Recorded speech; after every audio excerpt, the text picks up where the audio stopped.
Welcome to Eternal Journey, the podcast.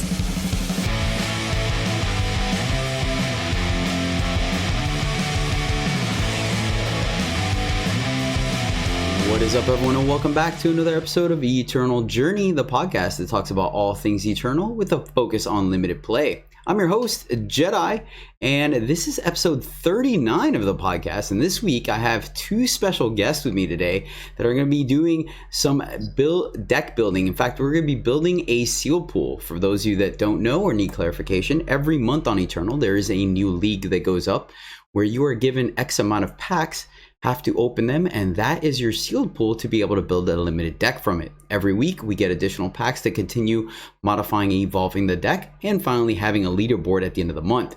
So with me today, I have two top content creators that are absolutely amazing at sealed. They work on their viewership's seal pools as well as their own, and consistently rank up top even with suboptimal pools. So I'm hoping that today, bringing on their expertise, we'll be able to kind of get a little bit better, if not a lot better, at creating a seal pool. So we're going to actually be doing that live. So first off, I want to welcome the master of disaster himself, the one half of the customer service stream, because I don't want to give away my second guest yet. We have Cizzle Steam. What's up, buddy?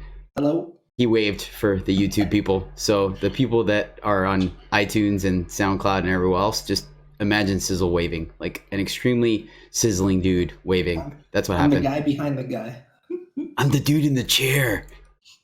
All right. So, of course, like I said, it is a dynamic duo, and his partner in crime, Mr. Customer Service himself, host of the Eric Experience. We have eMoneyBags. Brother, what is up?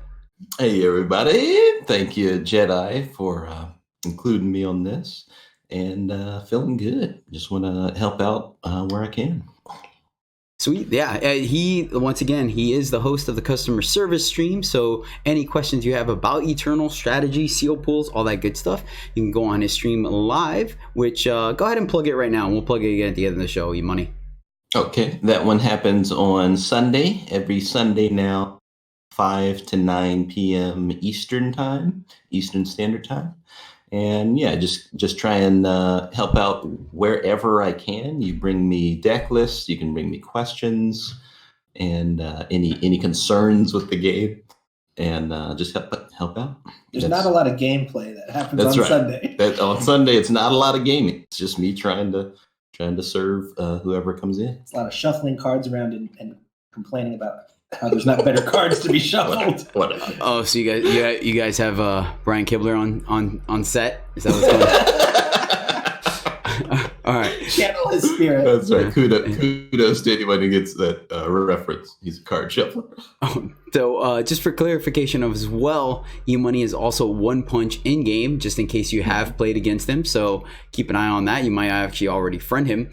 But a little bit of housekeeping real quick. Just want to go ahead and first off mention the Misplay podcast, our sister, cousin, brother. I don't even know what relationship we have to that podcast, but they are a podcast. And I was actually lucky enough to be a guest on this show. So definitely tune in to the Misplay, where we talk about the Content Creator Showdown, which eMoney is one of the contestants on, as well as my cube drafts, which I guess I'll just segue into that. So remember the Misplay podcast with Mark and Jason, definitely a great group of guys. Check them out. And I'm on the last show, so you get to hear that sweet Morgan Freeman National Geographic voice. Anywho, so cube draft every Sunday, guys. I am doing cube drafting. For those of you that don't know or are new, the cube draft is essentially a fully curated draft format of my own design, where rarity is thrown out the window. I designed specific cubes and quote unquote formats where you get to draft something a little different and have some fun in a limited environment that is unseen to Eternal as of yet. Definitely encourage you guys to come check it out. Small details, it is 5 curated packs instead of 4, because we have to accommodate the lack of a 45 card deck challenge rule, so we have to battle out 75 cards, but it is a lot of fun. I do it every Sunday at 10:30 Central Time, so definitely check it out. You can come in and tune in. You can uptick the Reddit posts, so not only Eternal and Direwolf, but as well as LSV, which is one of the lead developers that is a fan of Cube and MTG, can see how much the community enjoys it and might even make it in client.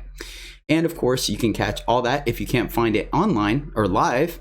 You can catch it still online, but kind of offline in the form of the YouTube channel. That's right. EJ the Podcast or Eternal Journey is on YouTube. So definitely check it out. You can find draft videos, sealed videos. Now the ECQ season starts back up, you're going to get tournament reports.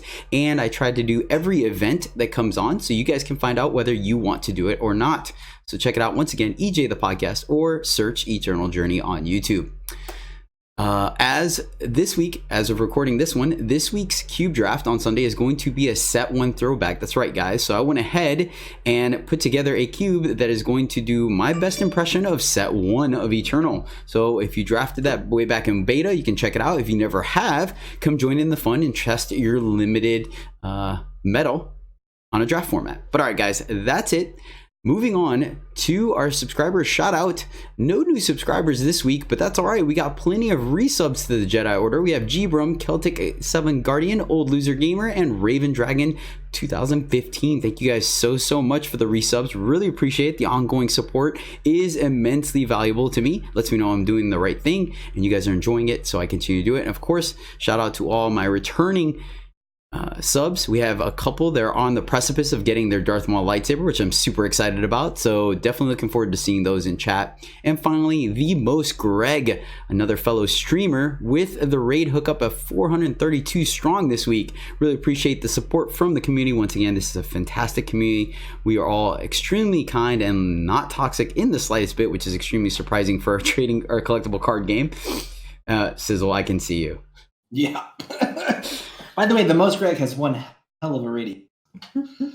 Sweet. All right. So that's going to do it for our shout outs, guys, which goes into our pack 1 pick 1. All right. So E-Money, Cizzle, we're going to crack open a pack of Flame of Zolta. And we're going to go down and imagine this is a pack 1 pick 1 for a draft. And you guys are going to let me know what you guys would pick as your pack 1 pick 1. So let me go ahead and open up the client and then crack open a pack. That was Shiftstone, if you guys didn't know. It was quite accurate. All right, guys. So let's go ahead. We've been in the format for a little bit, and I'd rather have you guys talk a little bit more about the cards that matter. So I'm going to go over every card in the pack, but just kind of skim over the ones that really aren't in contention here. So starting with the commons, we have Crowd Queller, which is the 2/1 weapon with Spellcraft Flash Grenade. Nope. Wilderness Refuge, which is the Time Relic for +1 maximum power. That is something to consider in the muster deck, but I really don't think it's first pickable. We have Faceless One, which is the 2/1 for 1 in a shadow. Faceless One can't block, which pretty much puts it off the map for me. But you have a shadow influence. If the Faceless One is discarded, play it from your void. Skip the garbage, right? Yeah. Well, so let me real quick, because I know some people do play this. Like, where are you guys on the Faceless One? I have played it a few times because I was desperate to get creatures in my deck. Cizzle, show him the door. It only goes in Felon. Like if you're self-mill. Yeah. And even then, though, like the can't block part of it is just like, initially when I saw it, I thought of Gravecrawler from NTG, if I can make that slight comparison. I try not to do that on the show, but Gravecrawler is essentially pretty much this exact same card, except the fact that you're able to bring it back every turn. This thing, you can only bring it back once. So like, it just doesn't do it. Okay, moving on. Rosebloom Mandrake. This is another self-mill payoff. The 6/6 in primal for 8 and a primal with Overwhelm. But best payoff. One of you guys have played it? I think it's the best payoff card there is for mill. Yeah, I don't know. Like I think just milling them period is the best. But I mean, I could see it. I've had it played against me, and I'll be honest with you, I've had this come down on like turn 3, and I don't remember how they did it, but it came down pretty early, and I think it attacked once, and that was it, and I still won that game. So I mean, jeez, yeah, you must have one hell of a deck. Turn 3, 6. Well, all right. So moving on, let's see. We have Spiketail Kieran. This is the 2. Yeah, no kidding, right? This is the Spiketail Kieran is the 2/2 Kieran at common for 2 and a time. It has mastery 6, and for those of you real quick, 1-time mastery, when it deals 6 damage, whether it's blocking, attacking, fighting, something like that, it will trigger a mastery. And this one is your units get +1/+1 permanently. It is a I don't know. It's not a state-based effect. It just happens and that's it. So it's like a +1 permanent +1/+1 to anything in play. They'll keep it if Kieran leaves, and it won't happen to any subsequent units that are played. And then pay 6 to give Spiketail Kieran a +4/+4 this turn. What do you guys think? That's a first pickable card. Kieran is a card that helps to define this format. Mastery, when I first saw it, was very impressive to me, and it is played very well. I say easy first pick.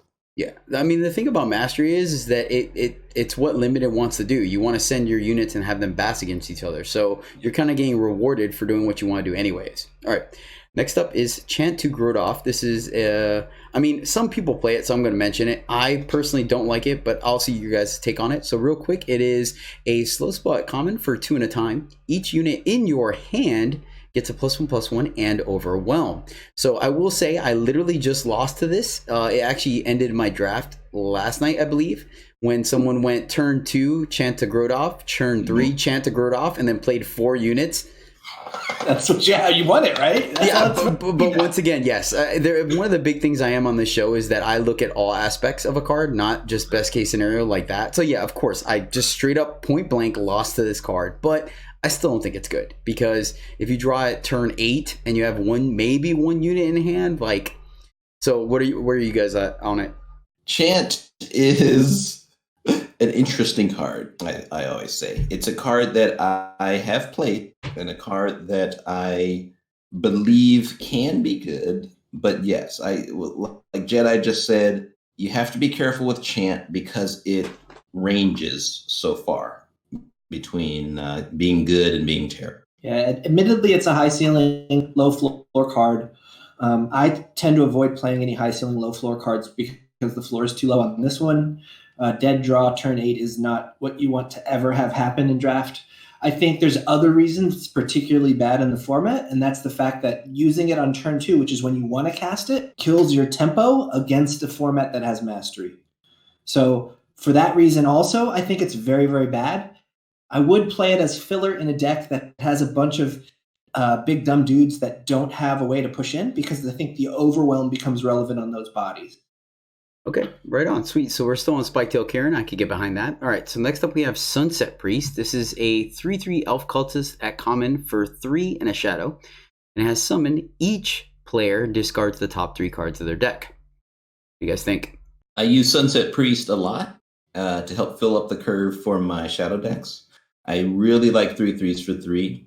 I've said it over and over again, where 3/3 for 3 with no other abilities is still very playable and sealed. Yeah, 3/3 for 3s should be in your. Most of the mastery cards are 2/2 or 2/3, so he blocks them out and stops them from snowballing the game on you. So he's really important to get. However, with Shadow, the deepest common color in the format, he's probably not a first pickable card. You'll get a whole bunch of them, or you'll see a whole bunch of them. Okay, so we're still on Spiketail? Yeah. Yes. All right.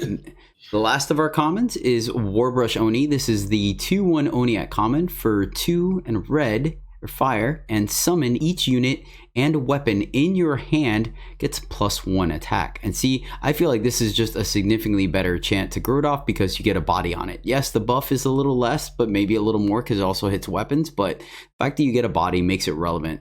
So you guys got something on it? Or is it still not enough to take down the Spiketail Kieran? You want me to go first? It's nowhere close here. But Eric and I both, I believe, are very high on Warbrush. Dreamer Community and Eternal is very low on Warbrush Oni. In fact, most of them would say it's filler or passive. In my opinion, it's much better than. I think it's really strong, especially if you have relic weapons in your deck, because oftentimes the relic weapons just need a pump of 1 to start going crazy. Or your units with mastery just need a pump of 1 to start. Like, the mastery is designed from a game design standpoint to require X number of swings, and typically a pump of 1 reduces that number by 1. Okay, right on. Yeah. All right, but once again, I would say the Oni is you got to kind of look at the format holistically. He goes very well with Oni tribal decks. Mastery and Exalted, he works great with both of those, as Cizzle said. And then just having a 2-drop 2/1 to trade with other 2-drop 2/2s Like Kieran. is great. That's it. Yeah, he stops Kieran and pumps your hand. That seems like a good turn 2 for me. Mm-hmm. Fair enough. So we did break down how do you guys feel about the X1 though? Because I did in the set review, I did some number crunching. It turns out that 25% of the commons and uncommons in the format that are units are X1s. And we already know there's a decent amount of ways of killing X1s. So how does that sway you guys in any form or fashion on Warbrush Oni or not really? That does not sway me at all away from picking him up. I don't think it's relevant. The previous format, there was a crap load of ping effects. Ping effects are what Eric and I would call doing 1 damage to a target, like a snowball.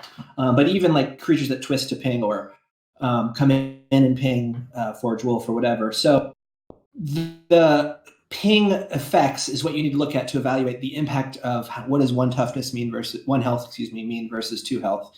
And in this format, there's extremely few ping effects. Vera's Favor is basically the only one outside of Primal that I can think of off the top of my head. I know that viewers are going to say, oh, well, what about these 3? But the only one I can think of off the top of my head is Vera's Favor, other than like some snowball and twist effects in Primal, and nobody plays Primal. So I don't think the 1 matters very much. Okay, right on. Sweet. Cool. Just wanted to get y'all's opinions for the viewers or listeners. All right, moving on to our uncommons. We have Elysian Insignia, which is just not a thing for first pick. We have an Edict of Kodosh, which is the Justice Edict. This is the slow spell at uncommon for 2 and a Justice. Silence a unit, and then if it's fire or shadow, kill it. Where are you at on the Edicts, E-Money? I like them. I think it's a very cool cycle to include in the game. You see people running them, outside of sealed even. So I like the cards. I run them. I'm totally fine main decking them. Let's say that. You'll see me playing a lot of edicts, and I think they are good for the game. I don't think they're necessarily strong cards, but they're just good enough for me to main deck. Yeah, I don't main deck the Primal one because I never play. but if I did play Primal, I would main deck because it kills time.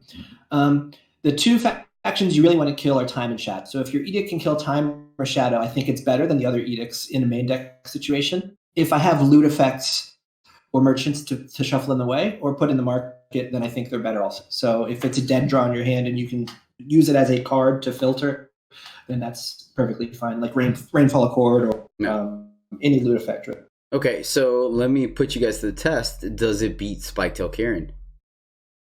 Does what beat Spiketail Kieran? The Edict of Kodosh. Oh, no. Not even close. Not even close. All right, cool. Kieran's like, yeah. All right, no. But edicts are a decision point in this format for a lot of people. So that's definitely wanted to get y'all's opinion on it. Kieran's the dude who gets the $2 membership to Planet Fitness and goes every damn day. That's how good Kieran. All right, so final uncommon is Majestic Mandrake. Go ahead, Monica. Majestic Mandrake. So this is the 7/5 Mandrake at uncommon for 6 time. It has Overwhelm and it has Muster. You gain 5 health. Cool picture. Yeah, it's a pretty happy plant. Harry Potter book too, man. All right, so what's up? Is this gonna beat the 2/2 for 2 that gets huge, or are we good? Still not there. All right. Well, maybe I can sway you guys. We have our rare is actually a legendary. Yep. Is it cousin? Yes. Almost. Not bad. Good guess. Actually, this is Akko, Inspired Artist. This is the 1/1 Oni, so you're almost there for 1 though. So 1 for 1, already not excited about it. Definitely want to see what its text box says. So we have Mastery 1. So if it's able to either block, or well, probably not block because it's going to die, but if it's able to sneak in some damage, it immediately play a +1/+2 weapon on Akko. Or Akko. Akko sounds more Oni. So he immediately becomes a 2/3 for 1, and then Mastery 9 units and weapons in your deck, not in your hand, in your deck, get a +4, +2, and overwhelm. Boom. All right. What's up, Cizzle? What you guessed, Kozin? This is Chantagrodov on a unit, buddy. It's just not playable. I mean, if you're on the play and you get it in your opening hand, then it can level up when it swings, and then you have a 2/2 that you played on turn 1, and that's all you have. So pretty bad. Like bad in the sense that it's not phenomenal, right? It's no Kieran where at the end of the game it powers up and destroys. Mm-hmm. The payoff is very rare to get. Like if you get a Hellfire rifle with it, go off with it, but who wants to play Hellfire rifle for that? Okay, well, here's the thing for me. Like just before E-Money gets in, I'm not a big fan. Like obviously that's the dream, right? Play it on turn 1, you're on the play, it gets in there, becomes a 2/3, and then you get a couple more attacks. I actually see this card a little bit better in like obviously a Rakano shell, but because of the pump spells. Yeah. I mean, we are in a draw strength format, so late game he's a 1/1, but I can easily see this. Like you get in for a finest hour, right? It triggers, it gets 4 points on him, so he's at 4 mastery, and then they attack into him not thinking anything, and you drop a draw strength, you pump the rest of your team with the decimate.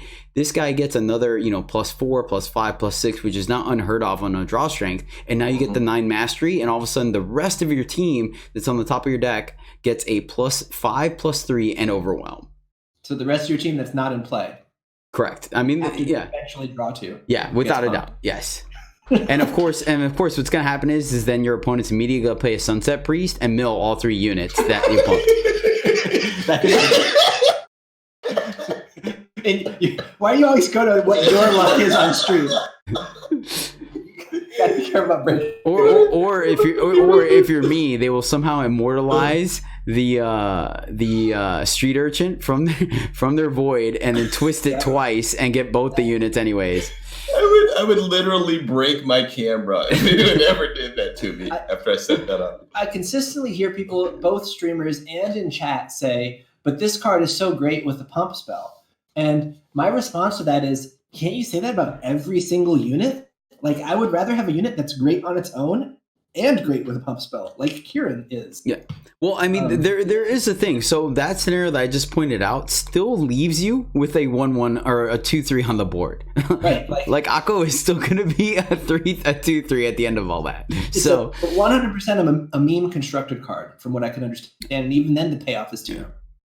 What do you E-Money? Yeah. What you got? Your final thoughts? All right. This furrowed brow and this. I really, really want to disagree with Cizzle. Good luck with that. But I can't. Because I've seen Brushfang, a very similar card to Oni. I would say Oni is a stronger version of Brushfang. But I've seen Brushfang in play. I've played against it. I've played with it myself, and it just doesn't do much. And then you're like, okay, but yeah, I'll put something on it. I'll juice it up. And so I was. Can I tell a quick story? Oh, the Brushfang Jackson I have played. Yeah, have at it, brother. Okay. Yeah, I'm not on a timetable. Plus, if it sucks, I'll just edit it out. Okay, so last week I played against a Brushfang myself, and I was watching High Sticks, a friend of the stream, play against one himself. Both times they pumped this Brushfang up with a Stand Strong, and immediately masteried it up to a 4/5 deadly. And, I'm kind of like, oh, crap. Well, now I'm in trouble because 4/5 deadly, that's a big boy. But then both times with my game and High Six's game, we were able to answer it, get it off the board, and still went on to win those games. And so, like, even in the best case, which I say is like the best case for a Brushfang, was turning it on turn two yep. into a 4/5 deadly, we were still able to wriggle out of those games. And that's like the best case of the card. Yeah. Now the worst case is it remains a 1/1 in the form of the Aki, or a 1/2 in the form of the Brushfang. Yeah. And it never does anything else for you that game. I'm incredibly low on Brushfang, like to the point where I think it's a 2 out of 10, and I would almost never play it. I think you could fit it in a shell, like a Xenon shell, where you're sacrificing dudes, because in the ceiling case where it's great, you get payoff, and in the floor case where it's just a terrible body that does nothing, you can eat it, right? So it's okay in a Xenon shell, but other than that, I don't think I've ever play it. Not even in like a Combri pump shell, because I think I just rather pump relevant units that are good without the pump. And there's so many of those to play. Why would you put a card that does nothing on its own in your deck? Yeah, no, I'm with you guys on that. I'm 100% with you. I'm very low on Brushfang. It's just not enough pay. It's not enough reward. But the only question mark there with the Oni is the eventual payoff is so good. Like it's much better than Brushfang's top level that I'm willing to say, try it out and see what happens with him. No. This pack one, we are Nuts and Bolts podcast, so we're talking about top 8 of an ECQ. You're drafting to win it. What's your pack one? Alone. Yeah. All right. There we go. You heard it here first. No, you take it for shift stones, man. All right, so you hear it here first. Spiketail Kieran, the 2/2 for 2 with upside, still taking it down. Pack one, pick one for both Cizzle Steam, myself, and the infamous E Money Bags. All right, guys. Thank you, I'm a little guys. sad that was the pack, Jedi, because a lot of the packs you open, I feel, have multiple directions on pick one, where Eric and I will talk about the picks on our stream, on his stream, and we will both agree there are 3 cards here where, depending on your preference or what you want to do for that day, you could go in any of those directions, and it's a bit ambiguous. Like, one of them might be a skosh better than something else or something like that. This pack you've given us has a very clear outlier, head and shoulders above everything card. Fair, and I mean, sometimes it does happen. It's normally the ones that I do by myself, where I need like a second opinion. That those are the ones that have like 3, like a good uncommon and 2 good commons. I'm like, man. But I think that actually is a really good argument. I see that a lot with the gold cards in this set, the multi-faction cards.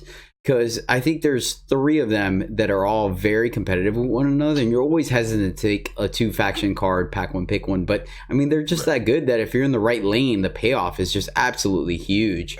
Exactly. I told Eric early on, if a card, especially the Combri 2-drop, you just take it and run with it, and if it doesn't pan out, at least if it does pan out, you just crush that draft. Yeah. Right. So, because one last side note on draft. I've actually found myself audibling out of my pack one, pick one more often or more frequent in this format than I have in any other format, just because of the randomness of pack 2.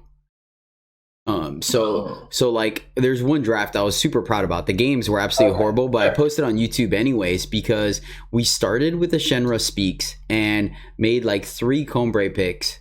And then by the end of pack 1, we were in 4 colors, and by the end of pack 2, we were in Feln. But the thing was that we were 100% in the correct seat after that, because packs 3 and 4 all rewarded us for Feln, and even though our pack 1 was a disaster, we had plenty of playables by the end of it. Okay. Now, there's a couple things to note on what you see in a 2-faction format, which this format clearly is a 2-faction format. Possible splash, but you don't even want a splash. Agreed. Signals are super important. So like pack 1, you really want to commit probably by pick 5 or 6 to a game plan, and based off of the signals you see in your probably pick 3, 4, and 5. So you can clearly give up your first pick, but also you're right. The depth of the curated packs and the RNG of it, the fact that you could see a changey stick or something so outlandishly strong. They're big outliers. But also the game is programmed so that if you commit to a single color in pack 1, they'll attempt to pair you with a 2 and 3 pack that has that color open. So there is some value and I think a lot of people are rewarded by just kind of tunnel visioning, putting on the horse blinders and sticking to a color from their first pack, because it rewards you in 2 and 3 that the game will pair you with open colors for 2 and 3 for that color that you pick, because that's how it's coded. Got you. Nice. I didn't realize it was specific to your picks. I knew they had weighted cards, but I didn't realize it was specific to your pack 1 picks. Yeah, it looks at the color pie at your end of pack 1 and then tries to packs 2 and 3 where somebody picked cards that feed that color. Interesting. All right, cool. All right, guys. But that's going to do it for our pack 1, pick 1. A little bit lengthy, but I don't mind. I think it's really good insight. You guys are extremely solid limited players, and I like hearing someone else's opinion on the show, especially for the listeners. So guys, that's going to move us into our main topic, which is building a sealed pool. Once again, just to reiterate from earlier, every month, Direwolf releases a sealed league where it is an event you can purchase into, and you start off opening up X amount of packs, which I believe is 8 packs, right? We get the first week. So you open up 8 packs of various sets. They have them displayed ahead of time so you know what you're getting into. And that is your sealed pool. That is the pool you're going to be building your deck from. And every subsequent week, we get 2 additional packs to add to said pool to modify your deck and continue battling out. This is another form of limited that is something you should try out. If you're a new player, this is a really great way to build your collection, still have fun, especially with the fact that it's a little more casual, so you're able to mix and match cards, build decks, try out things in a limited environment without costing you a draft. So once again, eMoney and Cizzle are 2 of the top sealed builders that I've seen. Once they help people build their decks in their streams, and they do quite well. eMoney finishing first in a sealed event at one point. It was a while back. It was February, but I was very proud of that. And so, I put that up on my Twitch page. Yeah, definitely. definitely. Just had one of your repeat viewers, Olerin, hit 6th rank this past season. That's right. With some help from the Discord server. So. Sweet. Yep. So they're going to be, so for those of you that are listening and you're more visual, I do have their sealed pool up on screen. So if you guys want to go to the YouTube page and watch the video, I am going to be discussing the seal pool as they're talking about it on screen, so you can make that reference. If not, then we'll just do our best to describe the cards. But eMoney and Cizzle I'm going to kind of take a back seat here and allow them to go through their deck building process to cover the different modes. And I'll ask some questions to interject if you guys can go a little more elaborate on your process. But for the most part, I'll just let you guys talk out loud about what you guys are doing. And like I said, I'll interject when I feel like there could be a little deeper skill set there. Okay. So we opened up our packs. We aren't going to go through every single card because I feel like that's a little too time consuming, but we will call out cards once we start making picks. Once I've got my 8-pack, one of the first things I do is I go straight to rares and legendaries. So I was sorted in the game client by using the filters on the bottom. So I'll click on advanced filters and I'll just choose legendaries and rares just to see who are the top talent cards in the pool. Because usually the rares and legendaries are some of your strongest cards. And so here I see out of our 8 packs, our 8 rares and legendaries. Sometimes you don't get any legendaries. So we just have 8 rares for this time. So I see a Pathlighter. Pathlighter is a 1/1 deadly for 1. He has infiltrate, reduce the cost of each radiant in your hand by 1, and tribute +2/+2. I think this guy is a very acceptable 1-drop. He's a brushman that does something. That's right. Very acceptable 1-drop to play, but he's not like a bomb. So then once I've determined, if it's a bomby card or not, then I'll move on to the next one. And I say Pathlighter, not a bomb. Next up, you have Marizo, Gladiator Hero. Is that not a bomb, Eric? Let's see. I've actually never played it. Oh, really? I have. 7/7 for 7 with Exalted. Mastery 10. Play 3 units from the top 10 cards of your deck, then discard the rest. It looks pretty bomby. Looks pretty powerful. 7/7 Exalted? Let me go ahead and just, I have not played it with Marizo, but I've been on the receiving end of this Gladiator hero. Okay. And let me say that the game didn't last very long after that. Okay. I was on the receiving end of a Marizo yesterday in a sealed game, and I tributed End of Hostilities on it and felt pretty good. Wow. So you double copied it. I got 2 Marizos on my side. Double Marizo. Okay. Thanks, Cizzle. I feel so much better about my story now. Appreciate it. Yes, double Marizo. Well, single Marizo. Sorry, let's get back on track here. Single Marizo. Very strong card. Extremely. All right, so and see, this is why I look at the rares, because once you see something like that, that gives you a direction to maybe take the rest of your pool because that card is that powerful. There are also, to be fair, some uncommons that are also of similar caliber, like Corrupted Umbra. Yeah. But this is just where I start, is looking at the rares and legendary. Next in line, we have Ramba, Arena Showman. He's a 3-cost 4/4. He has a split faction. He's time and fire. And then when Ramba hits the enemy player, reduce the cost of each card in your hand by 1. And then also pay 7 to play the top card of your deck. Now, I believe Ramba is also a very strong card. 4/4 for 3 is a great stat line. It's not a 4/4 for 3 and sealed, though. Oh, okay. Yeah, okay. So let's go into a little more depth on Ramba here.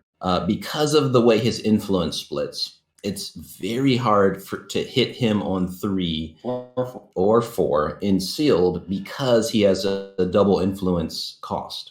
So he costs 3, but because of the way the influence is broken up, 2 time and 2 fire, it's very hard to hit that by turn 3 and sometimes by turn 4. So you have to kind of look at this guy as maybe a 4/4 for 4, right? Because he won't show up on turn 3. Now, that being said, though, the fact that the seal pools, there is no format. It's its own format since we're getting randomized packs. So you have no idea where the fixing is. And that's why it's really important. Just interjecting. I'm not saying you're wrong. You guys are totally right on that. But he needs Praxis Insignias. He needs Evangels. And yeah, I mean, but you could very easily open up a stranger that works for this or a bannerman just because of the randomness of the pack. So it's something that you need to look at as well. But I do agree with you guys. I think double influence is tough to get on curve in a limited format. But I actually really, when it comes to my opinion on Ramba, I actually ignore the 4/4. I think that's just something that makes him a little more resilient. For me, he's actually a late game payoff in the form of that pay 7, play the top card of your deck. Big money for him. Okay. And the fact that he can reduce into Marizo. So there's a world where he helps Marizo, and I like that too. Ramba, very, very strong for me. Pay 7, play top cards. Yeah, let's do that all day. Next up is Conspicuous Traveler. It's a 3/4 for 4. It's also a multi-faction card with Justice and Fire. At the end of your turn, your relic weapon gets +1 attack. You also get 3 armor on summon. And Mastery 6, you gain 6 armor. Yeah. This is my pet card in Constructed. What'd you say? This is my pet card in Constructed. Your pet card? I want Armory to be good again so bad. Yes, me too. Yeah, I was going to say Conspicuous Traveler's note. This is a very sturdy body that gives you a lot of extras, but this is not a bomb. And by bomb, I mean just a card that comes down onto the board and just takes over the game with explosive power. And he's also not an Oni when you really want him to be an Oni. Yeah, where's your Oni? Or her. I feel in a slightly developer hat, I feel like making her an Oni would have been too much. Okay, sure. So I don't think she's too much. I think she's too little as is. In both limited and in Constructed. Plus we don't know what the other sets are. Like maybe right now this is a Oni heavy set. Next set could be heavy gunslingers, and then she's more relevant. But I will say this though. I don't think she helps you get ahead, but I do think she helps when she's very good in development. And I think she's decent when you're behind because the 4 toughness is relevant. There are a lot of 3/3s running around, and so the 3 attack can kill a couple things, and the 3 life is not nothing. Like, that's something. That's right. Okay, moving on. Our next rare is Withering Witch. This is a 1/1 shaman for 5 Feln. So Primal Shadow. So 1/1 for 5. We gotta have something going on here. We have summon. Each undamaged enemy unit's health becomes 1. Period. So if you have a Corrupted Behemoth on the other side of the board and it's a 4/6, you play Withering Witch, it is now a 4/1. I think this is a card, the Withering Witch, is a card that Cizzle and I disagree on. I do not want a 1/1 for 5 anywhere close to my deck. But the summon ability is so powerful that I can see playing it. But it's often a card I'll leave on the bench. See, I've had Withering Witch in 3 of my sealed past year and a half. I've played her in all 3 of them, 2 of them as a splash. And the swinginess of this card, the ceiling, is insane. And even that bad. What the floor essentially says is that she gets to block and trade whatever giant time dude is beating you up. Because her having 1 power lets her trade with anything that's health becomes 1. Yeah, I mean, so essentially in a board stall, like she pretty much reads give your team deadly, right? Because then all your units are going to be able to trade up with their units. A bit better than that because all your ping effects now. But it is a card whose ceiling is extremely high, right? Let's say the board has 10 units and a bunch of them have health. You just removed however much health from all of their units, right. And now all your overwhelm and all of your 1/1s now kill anything. Right. It's great. Its floor also is pretty low, right? A 1/1 for 5 when they have nothing, just awful, right? Yeah, you're not racing. And if they're Grenadin or something, you're not really hurting much either. That's right. So it is a card that does have a low floor, but I think the ceiling is so much higher than the floor is low that I really like this card. And I've been, and maybe I have rose-colored glasses because of my play experience with it. But it has won so many games for me that otherwise would have been completely unwinnable. And I think it fits better in a shell that plays to its strengths. Yeah. So the more ping effects you have, the more 1/1s or Grenadin drones pool, the better this card is. Yeah. So this is just one of those cards that because it's not good as a standalone, it pretty much depends on what the rest of the pool looks like. Yeah, I think it's not bad as a standalone, but Eric thinks it's pretty bad as a standalone. Okay. Yeah. As a standalone, this card almost unplayable. Yeah, and I'm with E-Money on this one. Like I tend, unless my deck already wants that synergy, I kind of always try to lean towards the cards that work independently. But I mean, the power level is there. But all right, let's finish off the last of the rares here. We have Crest of Order, which is the Huru depleted, comes into play depleted power with a scout.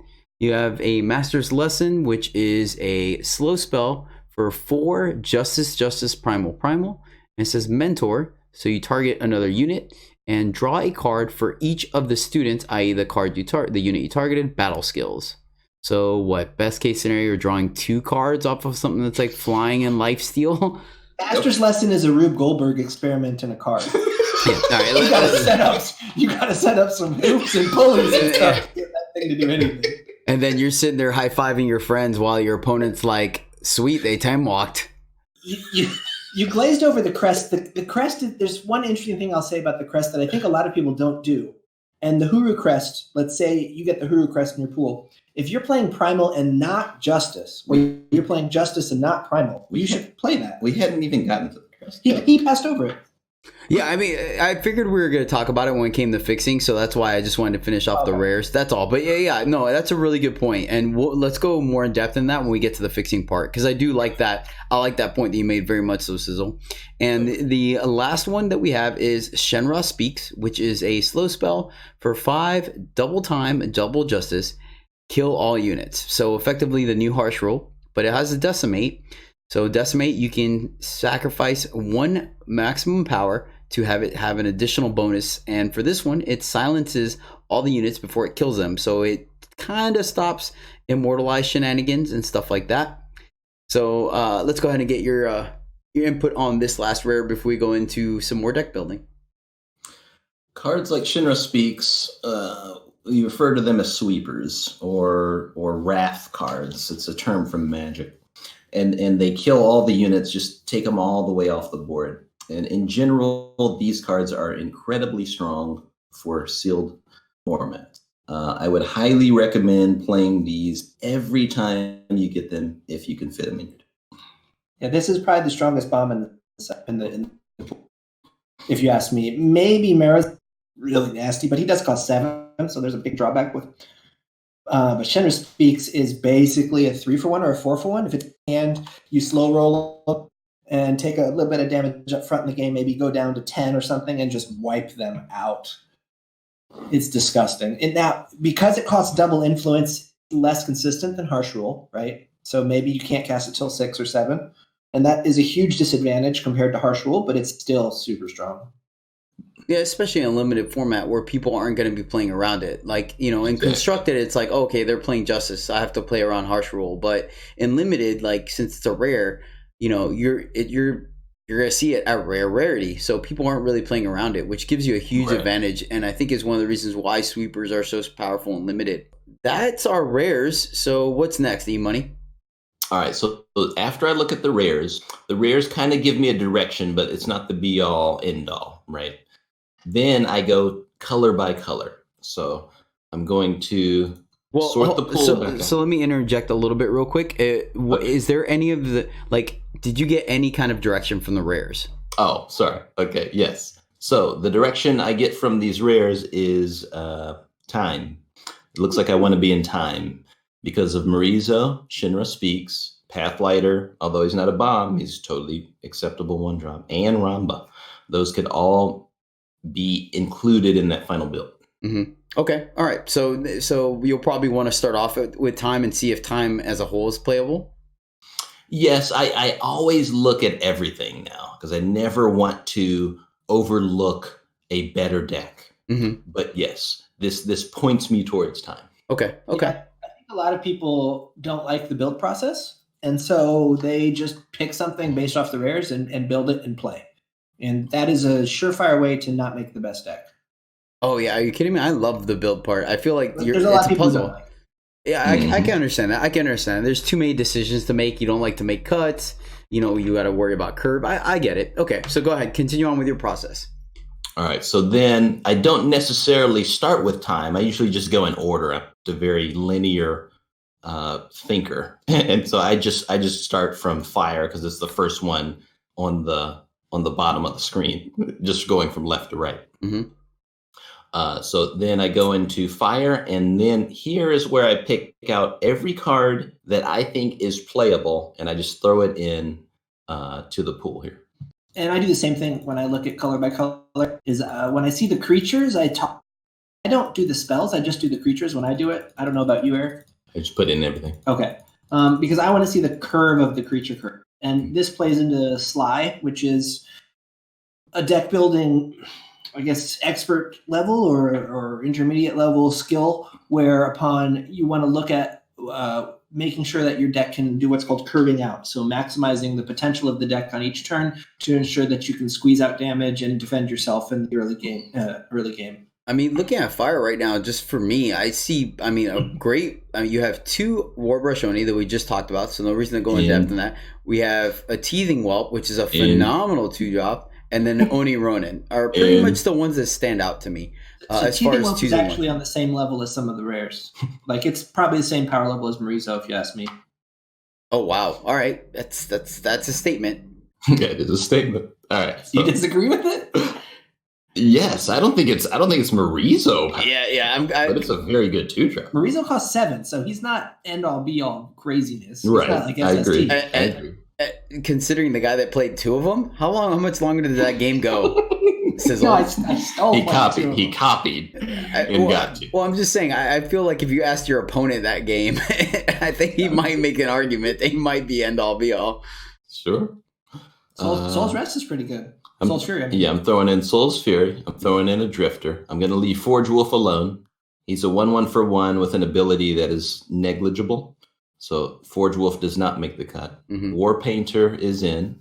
Oh yeah, I like War Painter. War Painter has overperformed for me. Yes, the 4 but usually is a vital toughness, is a vital life to have, because I feel like a lot of games, a lot of formats center around 3 damage, and very early on when Torch was available, that's why. But it seems to still be kind of a rule that's in effect. But maybe not so much anymore because Torch is not available. But yes, the 4 toughness is often something that, and this has 4 toughness, is going to perform a little better for me. War Painter is in, Burnout is in, Overheat I usually leave alone because it's a slow spell. It has everything lined up to be okay if it was fast, but since it's a slow spell, I think that's what kills it. Relentless Combatant, we'll throw that in. Warhorn for sure. Welding Torch, yes please. The second strongest red card so far. Welding Torch. Dust Blind is a card I leave. Let's go ahead and mention Welding Torch real quick. So Welding Torch is a +3/+2 weapon at common for 4 fire. And it has Spellcraft 3, so 7 total. Play Torch, so deal 3 damage at fast speed, which obviously is still going to be slow because you have to play the weapon. But yep, that's Welding Torch. And just as an alibi, Teething Whelp is a 2/2 for 2 and a fire at uncommon. And it has Mastery 2, flying, and then Mastery 6, +3/+3. So it finishes off its Mastery as a 5/5 flyer. All right, continue. Dust Blind, I'll leave it alone. Warp and exhaust 2 enemy units, still not good enough on a slow spell. It's just too expensive. I think maybe if this costs somewhere around 2, then you could play it. I'd play it at 2 for sure. But at 5, I cannot play it at 5. Yeah, it's your turn. Mm-hmm. Yeah, and that's why, because it gobbles up your whole turn to exhaust. Yeah, 2 units. You want it to be the last card you play in that game. Exactly. And as that, with that being the only good spot for this card, that's why I leave it alone. Flamekeeper, always in it. Always play Flamekeeper. Flamekeeper is a 4/2 Oni at uncommon for 5 fire. Has Exalted, has Overwhelm, and then this is interesting. They don't do this on very many cards, but she gives you Overwhelm. So pretty much your weapons and your spells have Overwhelm attached to them, for those of you that haven't experienced that before. So if you have, for example, if we play Welding Torch, we play the Torch ability on a 3/1, 2 of the damage will go and hit the opponent's face. And then Burnout is a good one to hit face too also. Yeah, there you go. Yeah. Yeah, so I love me some Keeper. And then last 2 are Living Mountain and Slayer's Edge, both definitely in. Okay, so that's fire. Do you make any cuts from here, or you just keep going down the line? All right, so here I stop, I kind of pause here, and then I just look at fire as a whole.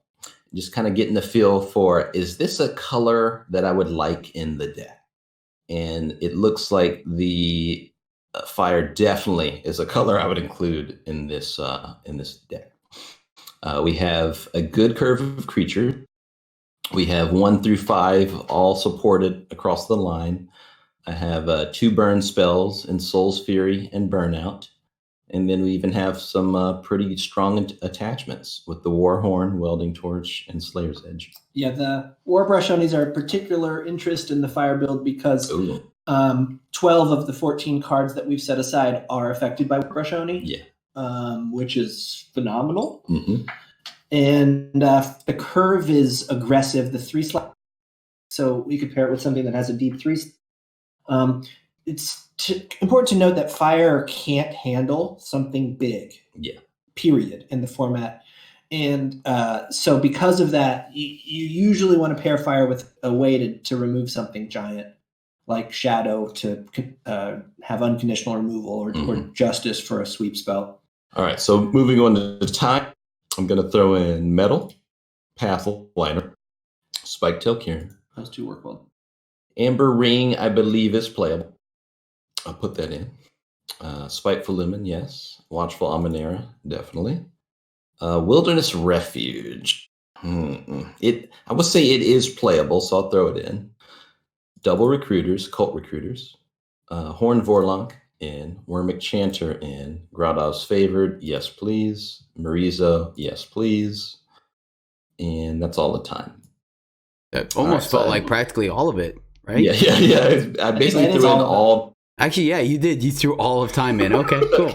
So all 13 time made it in the cut right now. And so it's just once again to explain the process. Here you're taking everything that's medium and above.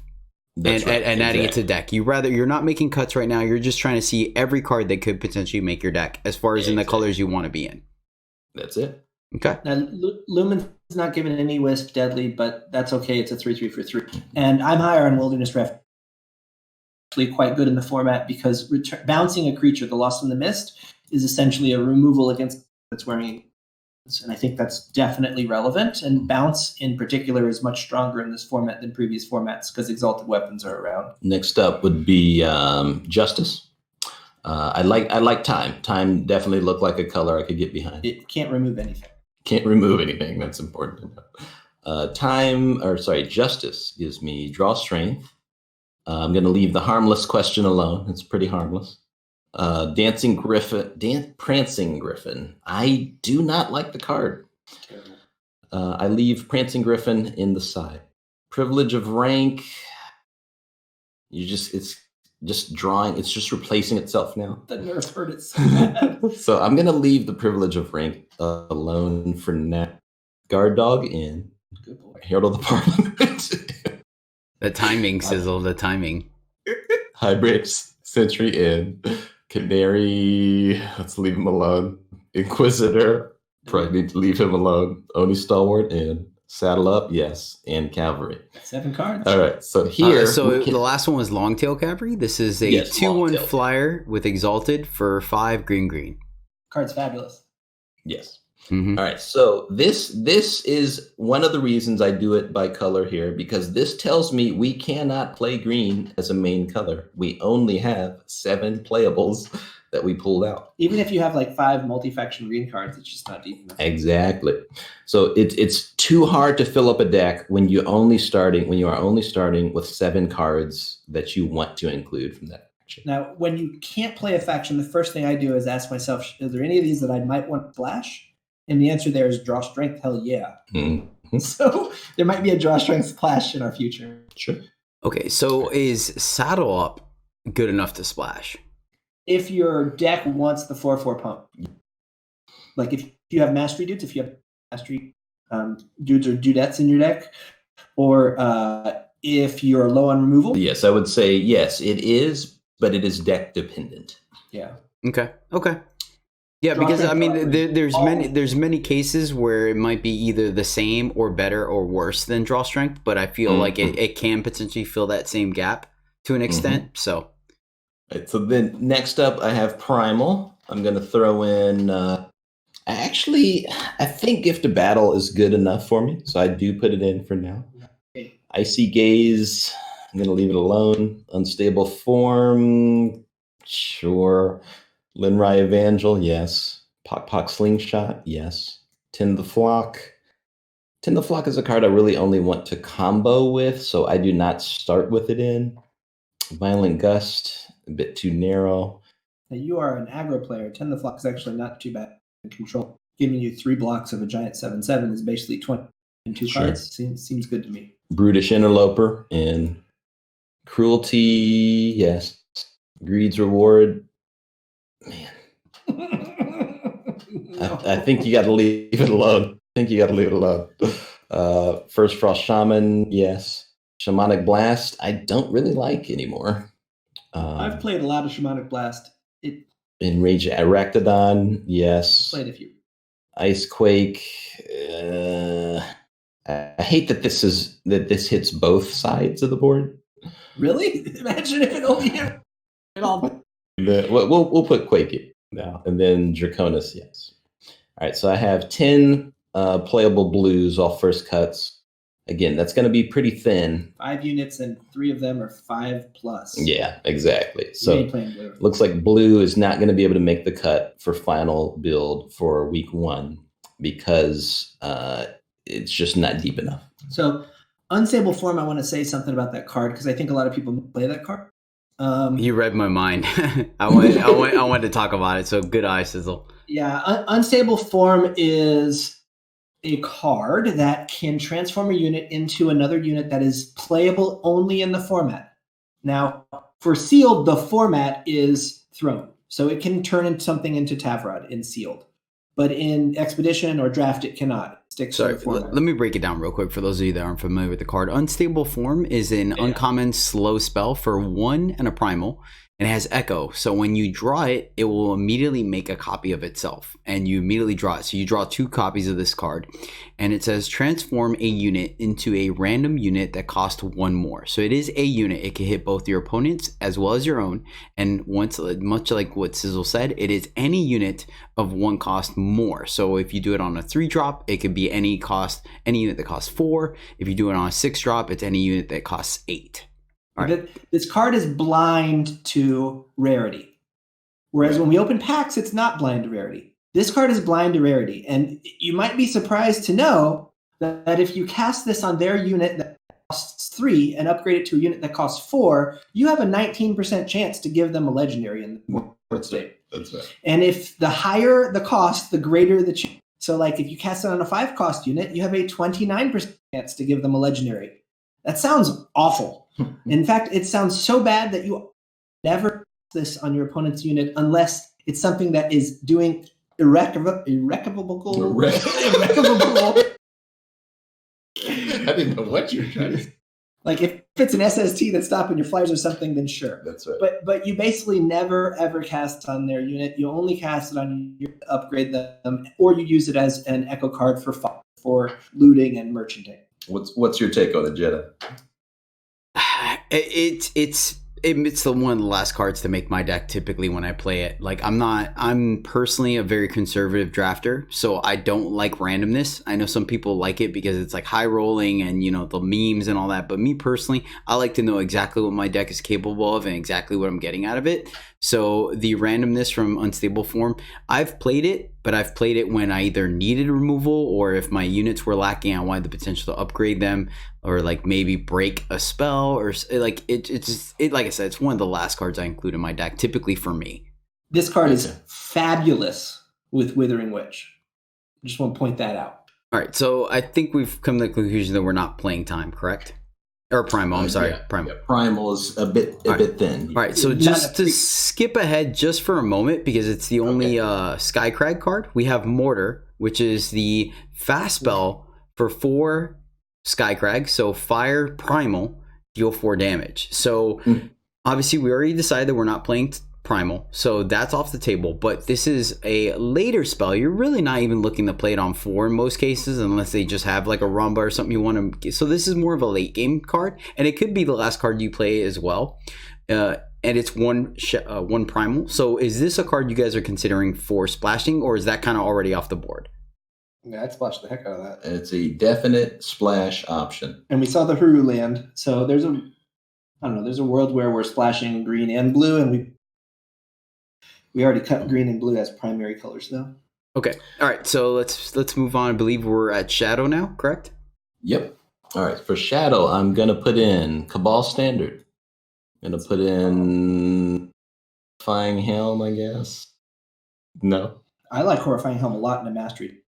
Cizzle likes it, I guess. It works on both ends in math. It lets you swing and not die, and it pumps your power if you want to flip yourself. Whoops. Sorry. Flip yourself before you wreck yourself. All right, Faceless one, I'm going to leave Fallen Oni, I'm going to leave him on the deck because it removes the top unit of their deck. So if they have Warcry, it neuters that. Okay. But also, if you just need to buy yourself time, you remove the number of turns it will take them for them to get a unit. Like you extend that. Okay. Spite Feeder, nope. Fervent Siphoner, yeah, I'll put it on. Exalted, just even Exalted on small units can be decent. It's a bomb with malaise. Yes. Smoke Dancer, yes. Unkindness, yes. That's the Dagger strongest Claw so Howler, far. yes. Thorn Beast, yes. Trigger Happy, no. Trigger sad. Your units get quick draw this turn. That's an okay effect on a fast spell, but this I think what hurts is that it doesn't pump attack at all. That's right. If it even gave just a +1 attack in quick draw, I think this card would be significantly better. The fact that it doesn't change, all it's doing is preventing trades in most cases. Like you're not going to win any combats that you were going to lose earlier. It's just preventing trades, and that makes it just a little too unimpactful on a board. Okay. Yeah, so we're going to leave Trigger Happy alone. Vile Collaborator, yes. Corrupted Umbran, yes, yes, and yes. Strongest card of the whole pool so far. Stone Scar Magus, yeah. Marsh Dragon, yes. Two Marsh Dragons. Yep, times 2. That's kind of relevant considering the Dragon synergy cards earlier. Yes, please. Bane Wolf, yes. Sorry, Marsh Dragon is a 3/1 Nightmare. Sorry, I'm not reading every card for speed purposes, but I do want to read the cards we kind of point out. So Marsh Dragon is a 3/1 Flying Nightmare Dragon at common for 5 and a shadow, but summon, you may sacrifice another unit to gain health equal to the number of units in your void and give Marsh Dragon that much. So, for example, you have 4 units in the void. You sack it. It does not count the unit that goes to the void, right? I think I remember figuring that out. So if you have 4 units in the void, does count the unit that goes to the void. Oh, it does? Okay. Yeah, so if you have 4 units in the void, you sack a unit, making it 5, you will gain 5 health, and then the dragon gets +5, becoming a 3/6. Okay, moving on. Bane Wolf in and Inspire Obedience in. So then I look at everything from Shadow. We have 14 cards that I'm happy to play with. Shadow is a definite contender. And a lot of good cards in Shadow too. We're missing one of the signature aspects of Shadow, which is hard removal. That's We right. just had 1 7 drop. So this whole pool so far looks pretty anemic on removal, which is a sign of a bad week 1 pool, and Okay. a reason I might not play this week 1 and wait till week 2 to see what removal you get. Yeah, Unless I like the Shadow. multi-faction shore it up. Shadow is another definite. So after looking at all 5 colors, I see fire, time, and shadow that I'm interested in. And then we also need to look at the multicolor card. So let's say, let's just put all the multicolor cards in a pile here and see what we. Well, right off the bat, you cut the ones that involve primal or justice, right? Yeah, okay. That's right. So yeah, let's take a look at all the multicolor fire, shadow, and time cards. So for me, once again, just going to energy, because I feel like you guys are going to go down a different path. So I'd rather go ahead and make this argument right now and then go down yours path. But for me, I typically, because I err once again on the side of conservative, I build the deck that I want first with as few colors as possible, and then see if there's cards that I'm willing, like, do I feel like this, like, is this good enough? Do I feel like there's cards I'd rather not play? And then that will let me, like, because one of the problems I feel people have is they add too many cards to the pool and they're like, oh God, what do I cut? But if I start with the more conservative pool and then be like, you know what, I would be fine not having this card. And then let's say I'm like, oh, okay, cool. So I'm actually 2 cards underneath a full playable deck. Now I can look for splashes.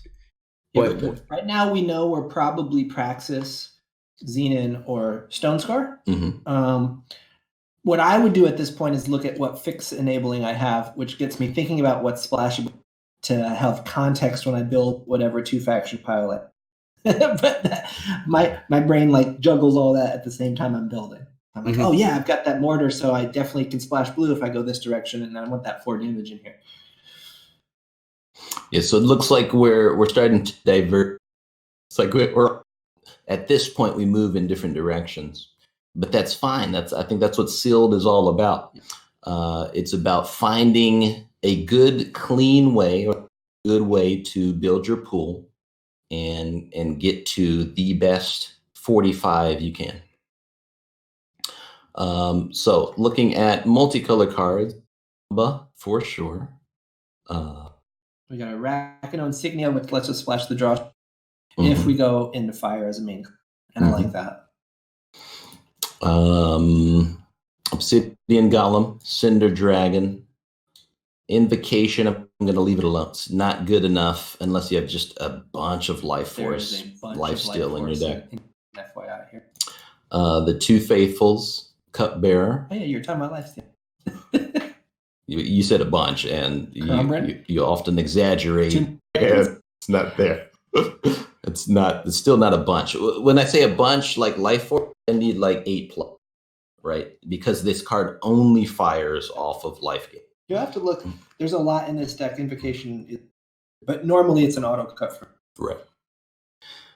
So those are the 6 in our color combinations that I would look at, and they all look solid to me. 2 Faithfuls, Obsidian Golem, Ramba, Arena Showman, Xenon Cupbearer, and Cinder Dragon. I think Ramba's the strongest of all of this. Yes. Faithfuls are no slouch though. Yeah. And Dragon, I'm just happy to play 4 flyers for 6 and Sealed. So I'm happy as the word flying and Sealed. What's funny for me is that, and this is one of the interesting things about deck building, is that when it comes to the solid colors, I feel like Praxis is stronger between time and fire.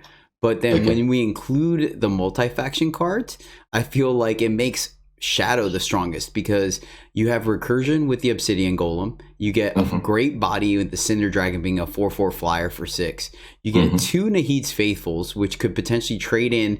They combo off with your Obsidian Golem. They combo off with your where is it? The Magus, the -2/-2 Magus, to make you 2 4/3 lifesteal guys, and then the Cupbearer. Pathfighter, right? They can eat the Oni that takes the top unit off the top of their deck. Yep, and then you have Xenon Cupbearer, which is the 2/4 lifesteal, which is just a great roadblock all around. So it's kind of funny because on the cup, if I didn't look at multi-faction, I think Praxis would be it with like a Shadow splash. But then now looking at this, I almost feel like that bumps Shadow into a probably either the first or second faction in the deck for me at least. Okay. And then if we go Shadow, there's a Feln banner, which could let it flash Withering Witch if it was me. But there's a couple, I don't know if there's anything else in that splash. Maybe Mortar. If we're, So if we are Stone Scar, we could splash Mortar with Feln faction land. And we have a depleted manual. He's talking about ancient manual, depleted power, gain influence in a faction you don't already have. All right, so I think after we've looked at all 5 colors, we briefly looked at the multicolor cards. Now I'm ready to build a deck. And because that's not what we've been doing for the last hour. I think your method, correct me if I'm wrong, because I want to guess that before you say it. I think you're going to build all 3 decks and decide which one you like. Is that what you do? No. Okay. No. I at this point, I feel I'm ready to decision on which build I think is the best. And to me, it looked like Praxis. So I'm just going to throw Praxis together. And then after I put that deck together, then I'm like, okay, is this a strong deck? Or do I need to look at another option? Okay. I think Fire was what you were the most impressed with color cards. Agreed. And I think the backs of some of those rares in time, especially that. Yep. Okay. I know you. Yep. Me, I'm looking. I'm more of a Reed Duke builder. Synergizes so well, and the dragons is hard for me to ignore. Now, I think the strategy with this deck is to not remove stuff because you don't have it at all in your pool. So you're just trying to outpower them every single turn. So you can push. Is that basically it? Yep. Okay, so one of the things that Cizzle just did is he tried to identify what archetype, not only what faction or what colors we're building, but as well as the archetype. Like, are you the aggressor? Are you a go late game? Are you a control deck? And that kind of dictates how the rest of your picks and cuts will go, correct? Yeah, I don't think this pool can play control. You have no removal. Yeah. You meaning Eric, because it's his pool. All right, so I've laid out the Praxis build at this point. I'm at 28 cards. I put in essentially every card we threw in when I was looking at it color by color. Do you want me to go down a list, Jedi? No, you can go. Like I said, that's gonna be a little more general. I like I said, I want to give people the scheme maneuver as far as your process goes. When we get to the final cuts, we can make like, okay, because of this deck we're making picks. But I think right now, I think we're good. Let's just go ahead and talk about what your next step in the process is. Okay. All right. So I have 28 cards in a Praxis build, and I'm looking at now the deck as a whole. I'm looking at removal options, which we don't have that many of. I see a Burnout, a Soul's Fury, and a Slayer's Edge for like pure removal cards. 2 Cult Recruiters. So Ambush is a removal. Yeah, Cult Recruiters. Because they come down fast with that Ambush, you can say they're removal spell. It's information your opponent doesn't have that you can surprise them with. It's a 4-cost spell that says kill a non-evasive 3 health unit. Or a 4-cost spell that says kill something small, keep a 3/3 bound. Yeah. But our removal options are we just don't have that many as far as quantity. Kind of make up for it with the power of our creatures. We have a lot of powerful creatures in here. But in general and sealed, I want to marry good removal with good creatures. So this deck doesn't feel like a complete deck to me. It feels like a good one, but we might have something better. So I want to look at another option. There's the only fast interaction the entire deck has is Metal and Burnout. And so it like what you see is what you get when you're playing. That's right. But there's some beef here. I also look to see if I'm going to splash something. Like Eric mentioned, it has 28 cards in the list, and those are cards here in the cast. So that puts him at exactly the 17 land, which is where you want to be. So I would say, well, what are some duds here? Drifter is a clear dud to me. Not that it's a bad card, but it doesn't do anything later in the game. So that's sub out for something that would be a splash. Okay. Not much else I would want to sub out here. I kind of like Wilderness Refuge, even though it's a board card, just because we have a 6 and a 7 that we really want to get to. And also Ramba's ability costs 7. And Welding Torch costs 7. So there's a significant number of cards that we'd want to use the Wilderness Refuge with. And I think Amber Ring as a standalone card, although it looks bad on paper, can slowly let you get around stuff that you otherwise couldn't. Okay, so once again, we're going back to the archetype where you have to gauge the speed of your deck, and that's what you guys are doing now, is kind of identifying if your deck has the tools needed to accomplish. Like, it's kind of a give and take, right? Like, it's chicken and the egg thing, where you have to decide, you have to identify with the cards that you have what kind of archetype you fit into, and then once you identify that, or maybe what archetype you cannot be, and see if we can't be aggro, we can't be control, we have to be mid-range. Now, do we have the tools to be mid-range, correct? That's totally it, Jedi. I call it building a plan for your deck. Yeah. This pile of cards has an amazing plan for turn 1 and turn 2. Yeah. Your turn 2 is going to be better than your 95% of the time. Agreed. And you're going to start getting value from that, start snowballing some damage in on their face early in the game. The question is, can you push? Exactly. And this has no evasion. That's right. You can outvalue maybe, but pushing is going to be pretty tough in this to close out the game. Exactly. Now, with that, would you consider maybe, once again, like I had talked about, is switching out one of your primary colors maybe to a splash to accommodate, like, for example, the four dragons or 3 dragons? We get 2 Marsh dragons. 5 dragons. Yeah, so then that would give you the evasion that you just valued. And like, so would that be a consideration that maybe even though Shadow's not your strongest color, in this pool, Shadow is offering you the best late game option? Exactly. So yes, I'm ready to look at replacing one of these colors with Shadow and see how that looks. So you thought this was the best, and now you're looking that, well, our game plan's going to fall short maybe. Exactly. That's it. So you're not happy. That's right. I'm not happy with this build. Exactly. Okay. All right. So let's go ahead and move on to a little more of the overall design of it.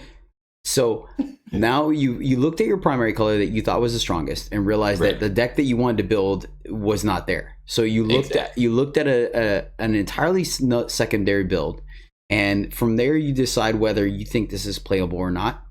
If need be, I guess if you think you have it, you can try a tertiary build.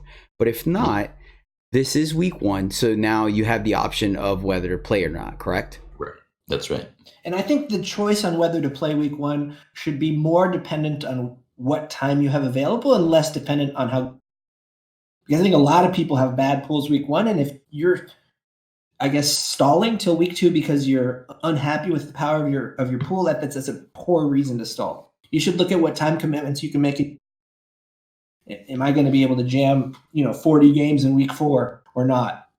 Yes, and you make a very good point at the fact that, like, if you cannot, especially when you start doing multiple sealed, you can't judge your deck off of previous experiences, because week 1, everyone is going to have suboptimal decks. You will come across someone that just opened up a pool where it just all synergized, and they'll probably be in the top 20, and that's fine. But there's also a chance where, like, a deck that's a 6 out of 10 could easily beat a handful of other decks if people are playing with 3 and 4 out of 10s. Now, looking at this pile of cards of Praxis, Eric's like, no. This to me is serviceable for week 1. Yeah. But I think there's a better build when we look at Shadow. Okay. Oh, Whelp is a dragon too. I forgot about that. Yeah. Oh boy, this is Okay. dirty. All right. And one last thing I want to talk about is let's fast forward a little bit to the week 4, where now you've opened up an additional 6 packs. Okay. Now, obviously, the default format would be to just simply upgrade your deck, right? You built the best deck you have, and then now. Yeah, well, let's go ahead. Let's talk about it. What do you do, Cizzle? I reevaluate, is this the right colors I should be in? And I base that decision off of what I was thinking. So just because I pick what the best deck is this week doesn't mean I'm done thinking about I also, in my mind, think, okay, deck, but there are 2 clear avenues I could go. And Eric will think that with his pool, too. That's right. He already knows he has 3 very strong colors. Exactly. And so next week, I need to, based on what I open, reevaluate, are these the 2 colors I should be in? That's right. Who becomes the top dog? Sometimes you just have a 2-color deck, and those are typically the best decks you can ever get. An example, yesterday I was watching a streamer who was he had an Icaria in his sealed pool, and it was just goofy. All the Rakana stuff. He wasn't even playing Sansari Dervish. And I was like, why is that on your deck? And he's like, oh, I forgot to put that in. It's like, you didn't even need it because he's steamrolling people. Yeah. So sometimes that happens. Yeah, sometimes your game plan is survive until you draw a Karia. Mm-hmm. Mm-hmm. But his game plan was destroy people before you even need a card. Fair. That's how silly his deck was. And of course, like with this pool specifically, you still have Shenra Speaks in the reserve. So as you start opening more Justice cards, you're like, okay, are we considering Combre? I always reevaluate every. And sometimes it's as little as, no, this isn't going to displace what I already have in place. And then other times yes, I need to rebuild. And the step Eric's at in the build here, where he put practice together and he made a decision, he doesn't like it. I think a lot of people would put this together and just play it because they don't want to do the build. They don't want to figure out what's optimal. Whereas Jedi, you mentioned that you like the puzzle. Eric likes the puzzle. Yes. If you don't like the puzzle and you just want to slam this. One other thing I want to talk about before we kind of wrap up this section is, let's say you're playing, you build a deck. You think this is the best deck your seal pool has, right? And we're still fast forward. We're up to week 4 now, okay. and you lose. You go 0-4. Do you throw that? Well, yeah, yeah. All right. Thanks for beating me to the punch, Cizzle. Appreciate it. Can I be the host of my show? Can I host my show? Jeez. So you go 0-4. Do you just chalk it up to RNG or variance or just, strategic issues, or do you consider reevaluating your pool? Because that is something that people do consider. Where do you guys sit on it? What'd you lose to? Okay, so you take into consideration the other decks you went up against? Okay. Now, of note, there isn't a meta, right? Because everyone's getting completely randomized pools. So let's say you lose to Huru Flyers 3 times and then lose to Felm the second. Right? So, okay, so what you're saying is try to identify a similarity, like where the weak point was. Did you die to Flyers? Did you die to removal? Stuff like that? Yep. Okay. And so once again, do you consider redoing your deck or simply making tweaks, or just, hey, I guess I'm bad against Flyers and I'll just move on? I generally do not scrap my deck until I've lost about 10 games with it. If I lose like 6 or 7 in a row, then I'm thinking, all right, this just isn't working. But 4 to me is not quite a big enough sample size. A lot of it also has to do with the fact that I'm extremely confident that the deck I built is the best configuration of my pool. That's right. And I think Eric is to some extent. And you'll notice in his Discord on the months that he has in a somewhat ambiguous pool, after he gets his butt whooped and his tail's between his legs, he comes into Discord, guys, whoa. Right. And I'm like, Eric, this is a Felm build. And he's like, that looks way better.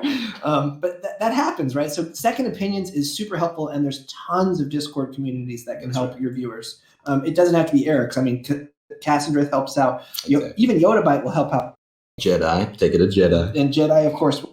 But the community is super helpful on kind of team think. And you don't have to listen to them, right? But hearing their opinions might help you formulate what you're doing this month or even next month. Or even just see something that you might have not seen yourself. Yeah. Like dragons. If Eric didn't see the dragons here, you saw the dragons, I saw the dragon. Or even a lack of experience as well. That's another one too. Like sometimes you don't know that a card is good or bad because you just haven't played with it. So someone will look at your pool and be like, "Hey, why is this card not in your deck?" Be like, "I don't know," and they're like, "No, this card's really good." So, and that's what I want to comment on here, Jedi. I think my strength as a player has developed over time from different things I've picked up just playing and from other players, just from watching other players and listening to others. We've played Magic continuously for 20 years before we played Eternal. So it's a wealth of experience that helps formulate our opinions on cards and synergies and what is symbiotic in a deck and what's not. Yes. I need to get you guys on my cube stream. All right, cool. Well, I think that's good enough to put a bow on it. We got a little specific early and generalized a little bit towards the end. So let me know in the comments below or live on Twitch every Sunday, Monday, Tuesday what you guys think, if this helped you out to build a little seal pool. Once again, we will make plugs at the end of the show so you guys can jump into eMoney's Discord and talk to Cizzle and eMoney about your seal pools as well as drafts and things like that. Once again, if you have any other questions, stuff that we might have missed, by all means, let me know in the comments below and maybe we'll add that onto another show. But we are running a little long on time, but I want to take advantage of having two guys here, and we're still going to do our What's the Play, and I want to do a Constructed Corner, but this week, if you have it, Cizzle, we wanted to do one of your Gauntlet decks, since you are a Gauntlet aficionado, if you're willing to do that. Sure. Okay, cool. So let's go ahead, and I sent you guys the photo of the What's the Play. Right. So let me open it up on screen real quick for my YouTubers. And once again, what this works is I'm going to describe a board state, and then we're going to talk about the various plays that we can do from it. Typically, the states I pick are ones that have multiple trees. It's not clear cut, kill this, swing in for lethal. So this one, and I do apologize, I ended up cropping this photo, so I lost my opponent's life total, but it's actually not that important because this is very early in the game. So we'll just say they're at a decent life total here. Okay. So our board state right now, our opponent has a 6/7 Oni Forge Master with Endurance. They have a 2/2 Paladin, the Crown Watch Paladin, which is a 2/2 Aegis and Warcry. And they have the Shavka Evangel, which is the 2/2 Berserk Oni that still has the Berserk active. They haven't used it yet. And then we're stuck at 3 power. So I believe, oh yeah, they were just beating me. That's right. That's why I'm at 11. Yeah, so I'm at 11 life. I have an Oni Stalwart, the 1/4 Endurance on play. I don't know what the mastery's at, probably 1. And then the Hex Master, Hex Weaver, which is the 2/2. When you play a curse, it draws you a Justice Sigil. And then in our hand, we have 3 Justice Influence. In our hand, we have Ravenous Thorn Beast, Order of the Spire, which is the 1/1 for 3, and then in power or play a power, it doubles its life or doubles its stats, so both its attack and health. The Blood Wolf of Makar Wolf. I forgot now the name of it because I'm on the spot. But the 2/3 with life steal. Thank you. We have Jack's Knife, which is the +2/+2 weapon for 1 in a shadow, and when it comes into play or when it comes summoned, deal 2 damage to you. We have a Grodov's Favored, which is 6 cost time unit that's not in contention here at all. We have an Affliction, which is a curse -2/-1 for 1 in a shadow. And then we have a Shadow Sigil, and we are able to deploy the Shadow Sigil this turn. So my question is to you guys, what's the play here? First thing you do is you change because you've got Ikaria and you're not. I wish that would have came out the way you wanted it to, but you stuttered in it, so it didn't come out. So change your avatar. Yeah, it should not be Ikaria. Oh, got you. Okay, it was changing my avatar. Got it. Fair enough. I really believe it or not, the only reason why I even have an avatar is because I got the premium sigils. Yeah, I bought it for Eric, so he has that one. Fair. But oh man, that muting thing is really gonna wear me out in post production. I don't even know if I'm gonna handle it all. But anyways, all right. So for me, guys, just to get the ball rolling here, there are plenty of options because of the fact that It's tough because we can make a 5/5 on the board with the Thorn Beast, right? We can play the Wolf. 7/7. We can play the Wolf and then immediately Jackknife. Yeah, true. It could be a 7/7. That is a consideration. So that play would be to play the Ravenous Thorn Beast, sacrifice either the Stalwart or the Hexmaster, and then play the Jackknife on the Thorn Beast, making it a 7/7 that could effectively block the entire, the opponent's board, right? And they're beating us with a 6/7. Forge Master. We can play the Blood Wolf and then play Jack's Knife to trigger it, so we don't take any damage because we immediately heal the damage, and then it gives the Blood Wolf 2. It makes it a 4/5 and gives it 2 on its mastery. And then obviously we could play Affliction to potentially draw another Justice Sigil, being our 5th sigil. So those are just some of the things I have right off the cuff. So what were you thinking about, Eric? What would be your line of play here? My line of play here is I see us at 11 life, and I see some threats on the opponent's side. But really, the only one I'm worried about here is that 6/7 because of its size. I'm not too worried about the 2/2 with the Aegis and the Warcry, or the 2/2 with Berserk, because our blocks can pick those up right now. So really, I think here, I'm just trying to minimize what that 6/7 can do to me. So I'm going to play out the Ravenous Thorn Beast. I'm going to I think I'm actually going to eat the 1/4 here, because I already have a curse in hand to go with my 2/2 that cares about the curses. Then I'm going to play my sigil. You can't do that. I can't do what? You don't have Shadow Influence. Oh, sorry. Okay, so sorry. Backtrack. No, you do have it. You do have it. I'm going to play. He's got to play the sigil first. Oh, got you. First. I'm going to play the Shadow Sigil first. Then I play Thorn Beast. I eat the 1/4 to go up to 5/5. And then I put Jack's Knife on the Thorn Beast. I take 2 damage myself, drop me to 9, to have a 7/7 Thorn Beast that can now get in front of that 6/7. Then I also have the 2/2 left over to battle in front of either of those other 2/2s. And I have a curse in hand if I get through that turn to immediately get me to another power, maybe pair with that Order of the Spire. Okay. That's my line. Yeah, I could get behind that. What about you, Cizzle? They're Rakano, right? So they don't have Yes. Shadow Correct. or Time. So if they're Rakano, most of their removal is for straight burn.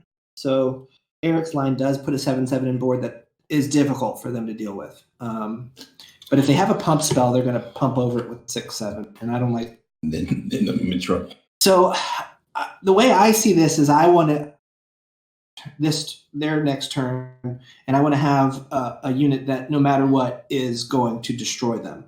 So my play is to play Order of the Spire, then drop the sigil, so it goes up to 2/2, then throw the curse out to fetch a sigil, and put the curse on the Berserk. I like the curse on the Berserk unit. Then if they have a trick in their hand, they can't do it after the Berserk unit swings and blow me out with 2 swings of the pump. So they basically have to do it on the Berserk unit before combat if they want to use it with the Berserk. And I think bringing the 6/7 down to a 4/6 doesn't change much of the board state. Then the next turn, I'm going to play Jackknife on the Order of the Spire before I play that land. And that'll put the Order of the Spire up to 12/12. Yeah, and I believe actually I did the math, and I think that's actually what I ended up doing. I was a little nervous. I pretty much had to do the math on whether to play the Jack's Knife this turn or next turn. Hold on, let me do the math to figure out what I did, because I'm almost positive I played the Order of the Spire and we won off of that. But I think, let me see, if we play the Order of the Spire now, then play the Shadow Sigil, it goes up to a 2/2. We put the Jack's Knives on it. And then the following turn, we play another one. It goes, it would go 2/2 with the Jack's Knife. They go to an 8/8. Yeah, if we waited till next turn, we played the Spire, then we played the Jackknife on it, and then made a 6/6. So yeah, I did Cizzle's play, and I played the Order of the Spire this turn. But I think I actually ended up putting the Curse, playing the Curse this turn instead of the Jackknife. That's what I did. Yeah. That's what I said. Okay. But it's risky to not throw the curse here, because if they remove your 2, power for the order. Yeah, and you really want to get that extra power, not only to get up to your Grodov's favor, but also because you want to trigger the Order of the Spire. But I actually did put the Affliction on the 6/7 because I had 3 different ways to block the Berserk. And honestly, if they attacked with it, like that's the one thing about Berserk is that they have to make the decision to Berserk it or not before blocks. So if they berserked it, I would have probably just thrown like 2 units in front of it or everything in front of it to avoid getting blown out. Okay. Now, I don't like the Blood Wolf play with the Jack life the knife hits you with, even though it's kind of a trap because you want the knife on the knife from the hit to your face for 2. Because I think having that body doesn't do enough to dissuade them from.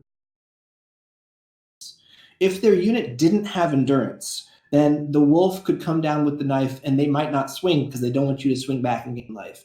But because the unit has endurance, I don't think you can do the wolf and the knife on the wolf. That's a great point. Yeah, good point. I do also like Eric's point as far as dropping the Thorn Beast and making that a clear-cut answer, because then you find out right away if your opponent, like with the Order of the Spire play, we have to presume that we're not going to die next turn. Versus with Eric dropping the Ravenous Thorn Beast, making it a 7/7, it offers a clear and concise answer to the Forge Master. So you'll find out immediately whether your opponent has an answer to it. If they just snap off the swing with the Forge Master, then you have to put them on something. You know what I mean? Yeah. Versus like if they didn't attack, then all of a sudden you're like, okay, cool, they don't have anything. And when they do deal with the Thorn Beast, you can still follow it up with the Order of the Spire as well as the Blood Wolf. So I could see the bonus. I could see the positives to both. I think it just comes down to how risky you want to live, you know? Yeah, Eric's play stops the bleed immediately, but hurts you if they have any pump. Exactly. Our play stops the bleed in 2 turns, but gives you Not necessarily, because of the fact that if you do play the 7/7, they immediately swing. Then, like, obviously you have to put them on something, but you can easily just chump block with the 1/4. Well, he's eating the 1/4, so he'd have to chump block, and he draw. And I don't want to lose the curse draw with the Grodov's favor. Yeah, good point. Okay, fair enough. All right, guys, sweet. It's a tough. I mean, I think Eric's line is a defensible one.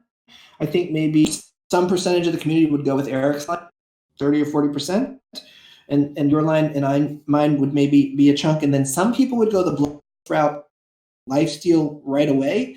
But I think that's the worst of all of them, and it's not very a defensible path. Well, honestly, one of the other things we could do, because I'm almost positive that the Stalwart had 1 trigger on it, is that you could play the Wolf and then play the Jack's Knives on the Stalwart to make it a because it would trigger the 2 damage would trigger the Mastery. That's true. And then it would make it a 3/5 5/8. So that's relevant as well. Yeah, maybe that's better than the knife on the 1/4 is better than the. You said how many triggers? Because it's 4 mastering. Oh, you're okay. You're right. Never mind. Yeah, you're the right. triggers on the 1/4 matters a lot in this situation. Yeah, no, you're right. I'm almost positive it was 1, but yeah, you're right. I'm thinking of Kozin. Kozin's 3, but you're right. The Stalwart is 4, so it wouldn't matter.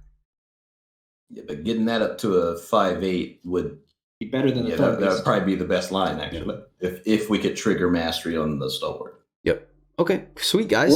Order's going to get big. Like dropping the knife on the Order sooner rather than later speeds up its acceleration, but later in the game, Order will be a 12/12 on. Right. Yeah. Either way, the Order is gonna get there one way or another. But all right, guys, that's gonna do it for our What's the Play. Really, actually, kind of fun having other Order knife on the 1/4. Yeah. Yeah, that was actually a lot better than just talking to the voices in my head. So, anyway, moving on. Especially their tone and the accent. The lot.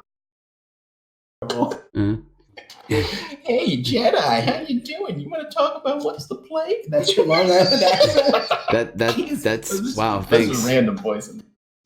I appreciate it. Apparently, the voices in my head have roller skates and yellow raincoats. Yes. And eat with doilies on the table. Yeah, there we go. All right, so moving on. Cizzle for a constructed corner. All right, bring it on, brother. You are a Gauntlet aficionado. A lot of people like to grind Gauntlet to generate gold for drafting and sealed.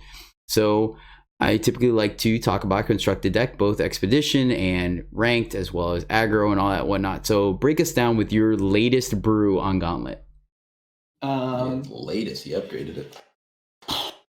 So I've been jamming. My Gauntlet experience has some very clear opinions that are formed from a lot of experience. I do at least a Gauntlet run every day, just about. Some days I do more than one. So I would average probably greater than one run a day. Prior to FOX coming out, my longest streak of beating a master without losing with my deck was, I think, 29. So I had 29 master wins without having lost a game. But FOX, they jacked up the Gauntlet decks and made them much stronger. And they also gave us a lot of tools to make our decks more consistent that I think you must capitalize on now if you want to consistently win. The most important tool are the Decimate lands. They are fabulous for consistency, particularly the Shadow one that gives you a deadly unit that's 2/2. AI does not like deadly units at all. Mm-hmm. And because you want to play the Decimate lands, I think it'd be difficult for me to agree that the best configuration of a Gauntlet deck is something that had anything that costs 6 or greater. I just want to avoid any card that costs 6. I would not put in a Praxis deck in Gauntlet because I just want to play all of the Decimate land units that you can. All right, so break it down. What's the deck you're running? I'm running Xenon. You can Cizzle as the deck name, and you'll see all my decks start with Cizzle something. Say it one more time. It stuttered right when you said the name again. If you search Cizzle on Eternal Warcry, for the name of the deck, you'll find all my decks, and it's, I think right now, Cizzle's Gauntlet Jelly. It's the Xenon one, and I've updated it 2 weeks ago with my current FOX cards in it, and I'm on an 8-win streak right now. Eric got me off my streak. Saw it on stream. But I also take that with a grain of salt because I know every single AI deck and I play around them and I base my decisions off of what's in their deck. You can also look up their decks on Eternal Warcry as well to help inform you to what you need to play around. Oh, nice. I did not know that. Yeah. Cizzle goes deep. Or in Reddit. But their Reddit links you to the Eternal Warcry. I don't know if they've updated them with FOX. But basically, the jam I run is Memory Dredger, 7 copies of Dredger, and 3 Dark Returns. So essentially, Dredger with Dredger coming back, and then leveraging Killer Deadly. Dredger. And that's all you need to beat every single AI deck. Dredger. Sweet. I think Memory Dredger is the single strongest card you can ever play against the AI in Gauntlet. I believe it. I think I agree now. I believe it. It's disgusting. I know, Jedi, you have a Xenon, or at least 2-3 months ago, you were running Xenon and Gauntlet as well. Yeah. I like the recursion from Xenon right now. Actually, I just finished my Gauntlet back up to Masters yesterday, and I've been doing it with Zulta ramp. Okay. And it's pretty much Praxis ramp, just running the Zulta site and then Akaria. And let me just tell you that, it's just because I like Kairos people. I just love playing Kairos and then being like, I'm just gonna play 5 units and do 25 to your face. Kairos is probably one of the most powerful cards you ever made. Yeah, it's actually, when you talk about interaction with the AI, it's actually quite interesting. There have been a couple of games where I thought I was going to end up losing and just either triggering Ramba or playing Sight. For some reason, the computer plays really weird when you drop the Zulta Sight. It's so awkward. I don't understand. There are times I make those the 2/2 cultist or with Aegis and Endurance, and the computer just loses their mind and doesn't know what to do. And I'm like, oh, okay. Yesterday I was playing the AI and I killed their SST with a banish, and I killed their silenced Moonstone Vanguard, and they Stirring Sand. I had Memory Dredger out, Stirring Sand, and brought in the silenced Moonstone Vanguard instead of the SST from the yard. And I'm like, thanks, free win. Yeah. Ooh, heads up play, computer. Good job. But so if you have the link to my deck list, you can put it in. Yeah, I will. I will find it and put it in the show notes so you guys can check that out, as well as the full seal pool that we opened up today. I will put it in the show notes as well so you guys can check that out and see if one, kind of follow along with us, and two, you see if that's a similar build that you would do. Jump into eMoney's Discord. You can find that on his Twitch. And do you have a short address, or is it like the weird address? Okay, yeah. So he's got one in his channel as well on Twitch. There's the link to his Discord in his channel. Yeah. So open up the pool, build it yourself, see what you would build, and jump into eMoney's Discord and let them know and see. We'll discuss and see what kind of builds we get out of this seal pool. Not Praxis. Fair enough. Or maybe just a more big Praxis versus early aggression Praxis. I'll give you a hint. It's got corrupted Umbran in it. All right, guys, that's gonna do it. Went a little long here, but once again, I kind of always throw out the time limit on the show. If we end up having a good conversation, I'll let it run short or long, dependent. But that's gonna do it. Thank you guys so much for being on the show. I really appreciate it. But before we do the sign offs, go ahead and let us know where people can catch you. So Cizzle, you want to throw your plugs in there real quick? I am next to Eric on his Thursday stream.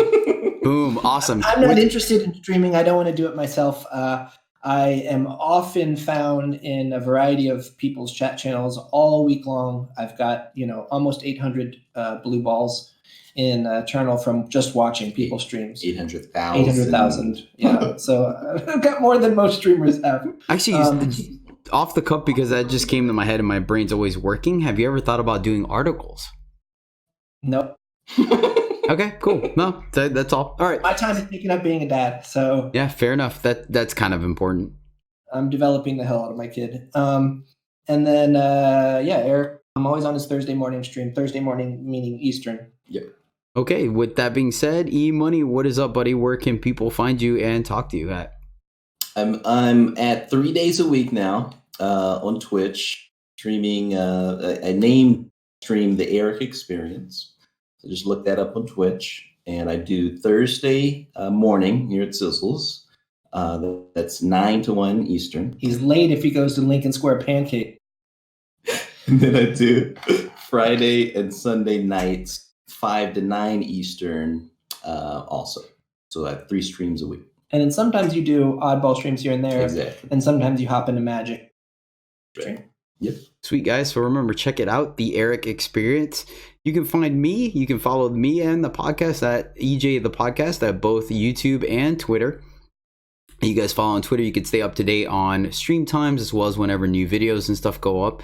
You can catch me streaming live every Sunday, Monday, Tuesday at twitch.tv/Jedi_EJ. If you're interested in following all my real life stuff, I guess, like cosplay and aerial stuff, you can check that out on Instagram at CaesarLeBear7. Not that anyone really cares about real life stuff. We're talking about Eternal. And of course, tune in to the Cube Drafts on Sunday. I do that every Sunday now until people tell me to stop and they're bored out of their minds. But I do commentary for that, so you can check it out. Once again, I want to give another shout out to the Misplay Podcast for having me on this show. So those guys are fantastic. Mark and Jason, check them out. The Farming Eternal Podcast, which is actually doing I'm about to release the video this weekend of the handpicked draft tournament that they hosted last month. And this month they are actually doing a slower version of my cube. So tune in for that. Definitely shout out to Farming Eternal and the Misplay Podcast, 2 great other content creators.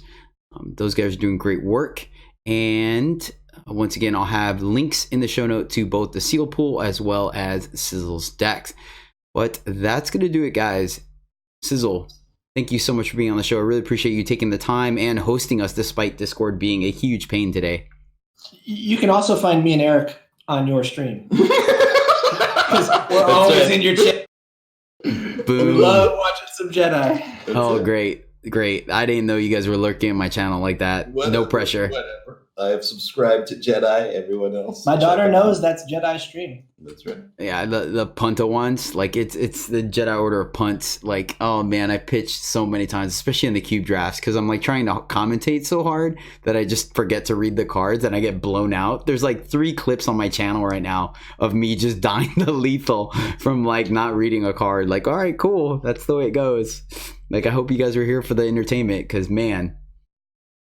But yeah, definitely shout out to eMoney. He gifted, I think, like 7 subs to my channel now. Slowly but surely growing the Jedi Order. Everyone's channel. Don't take it personal. Don't take it. What's up? He's been giving the subs out to left and right. He's been super generous this past 2 weeks. I'm just dropping them on everything. Jeez. It's Droptober from E-Money. Yeah. It's that Christmas bonus coming early. That's right. It's just the way I operate. I just like spreading cheer, spread love, positive energy. Unless you're tilted. Until I get tilted, then I just shut my stream. Yeah, I mean, I do have a podcast about getting tilted. If you need to check that out, I mean, just yeah, probably do. I know, Ty, you're one of the people that I really appreciate. One of the first names that I started to associate with and kind of like befriend on Eternal in general. And it's just your demeanor. You're just very welcoming and friendly, and it is what it is. So it was great that now changing my schedule a little bit, I was able to raid you a couple of times to kind of return the favor, since you were one of the first people to start raiding me. So I really appreciate it, man. It's been great. Absolutely great to have you on the show. I was super excited to have you on the Content Creator Showdown. And now that I had you on the podcast, which was pretty much the baby of my social media kind of content creation. So it's absolutely great to have you on the show. It's been a blast. Thank you so much for taking the time to do it. Thank you, Jedi. Yeah, thanks for the invite. It's awesome to be able to help you out, and you're just an awesome. I love. It's like you put in the time for these things in Eternal, and they come out awesome. Like the cube draft. Exactly. I mean, you're doing a lot for the community, and I can't thank you enough. And anytime you need Eric to do, just tell me, and I'll make sure he does it. Sweet. I'll keep you on speed dial then. I'll take a little spiff off of Platypus King and have you on speed dial. Phone a friend. Yeah, be like, yo, Cizzle, E-Money's dragging Bud again. He hasn't been on. Let's get him on. He's streaming live, but he's just eating pancakes. I can't stand his frilly shirt. Tell him to stop wearing that thing.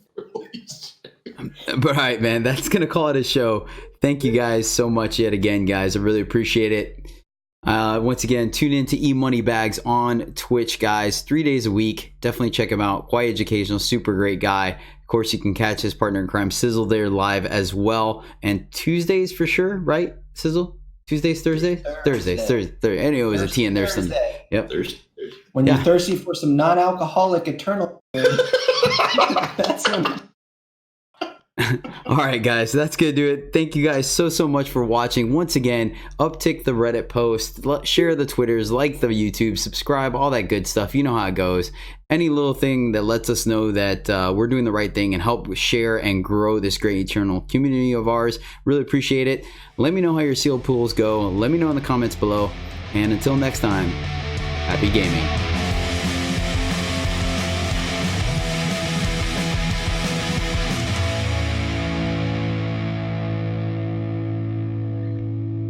Oh, that was so cool. You guys should totally check out the YouTube just to see the thumbs up they did. It was like in sync, like Hobbs and Shaw. It was great. I'm The Rock, and we know which one Eric is. I'll be stable. Braxton. He's Braxton. Brixton. Oh, that's. Oh man. Nope. Okay. You're Kevin Hart. Oh man.